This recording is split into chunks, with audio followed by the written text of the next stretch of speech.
Leyla Əliyeva Qubada Araçı ailəsindən görüşüb, qonağı olub. Fotosunu sizə göstərim, çox maraqlıdır. Kənddə pətəklər falan, Araçıda, Leyla xanım da oradadır, Araçının ailəsi də oradadır.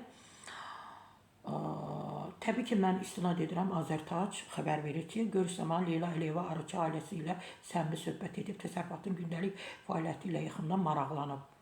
Zəfər Əzov arıçılıq sahəsindəki təcrübəsi və ailəsinin təsərrüfatı olan bal pətək brend haqqında ətraflı məlumat verib.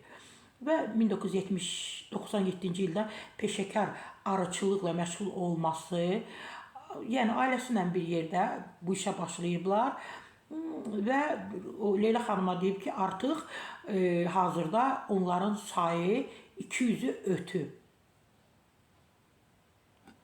200-ü yəqin arıları deyir də, arılar 200-ü yox. Yəqin ki, pətəkləri deyir, 200-ü ötüb.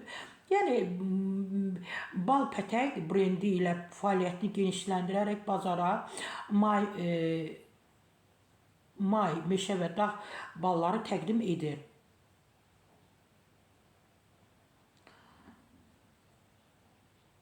Bəli, Əzizov çox maraqlıdır da, mənim üçün də maraqlıdır. Leyla xanım da ürəklə, məmnuniyyətlə arıçılığın təsərrüfatında olub. Leyla xanım çox istəyərdik ki, jurnalist xanımların da arzusudur. Bizimlə bir yerdə iftar süfrəsində əyləşəsiniz. Bizimlə bir yerdə dualar edəsiniz və iftar süfrəsində hər birimiz əlimizi süfrəyə uzadaq. İftarımızı xurmanla, sunan açaq. Siz də bizimlə bir yerdə olasınız, hörmətli Leyla xanım. Yeni bir neçə dəfə sizə müraciət edəcəm. Jurnalist xanımlar məhz sizi iftar süfrələrində görmək istəyir.